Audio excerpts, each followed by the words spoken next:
Ona. Hey, yo'qoldasan. Dadasi, bitta savolim bor-da, aytmasam bo'lmaydi. O sana mana shu iplas savollaring deb yaqinda ajrashib ketamiz. Shu savol kechadan beri ichimda tirnayapti-da. Agar hozir shu savolni bermasam, ertaga peshingammi, shomgami chiqarishadi-da. Iltimos xotin, bor o'sha burchi-murchida o'ynab turgin. Yo'q, hozir aytaman. Savol. Hozir bir ikkita harom savollardan beradi, hammasini rasvo qiladi. Men bitta narsani bilib qoldim-da. Sen butun mahallada nima bo'layotganini bilarding-ku.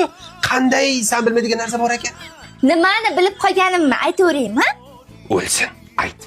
Men bor-ku, siz nima uchun meni yaxshi ko'rmasligingizni bilib qoldim. Vo, menga ham qiziq.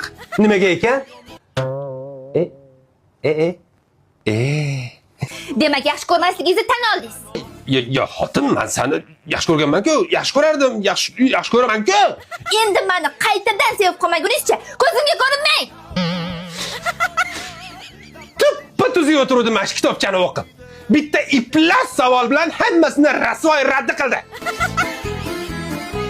Xotin? Men seni sevaman-ku. Sezmayapman-da. Sezishga harakat qilgin. Sezgim kelmayapti. Amayli, unda keyin kelarman. Mayli xotin. Chalg'ima. Men sevishda davom etaman. Xotin. Nima? Seni bir sevgani keldim-da. Sevgiz Slabi. Xotin shupatgacha Slabi emas edi, lekin Sevgizni yaxshiroq isbotlashga harakat qiling. sevish muncha qimmat-a? Xotin.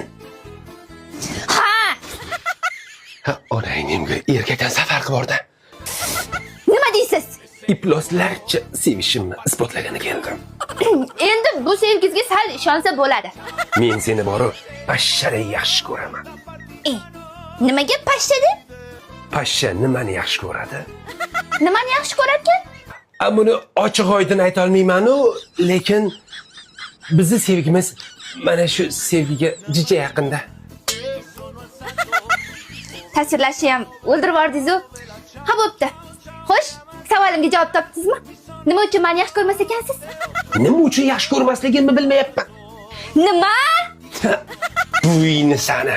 Bitta savol bilan yana hammasi boshidan boshlandi. Azizlar, xalqimizning bir muqaddas gapi bor. Yeganing shu bo'lsin.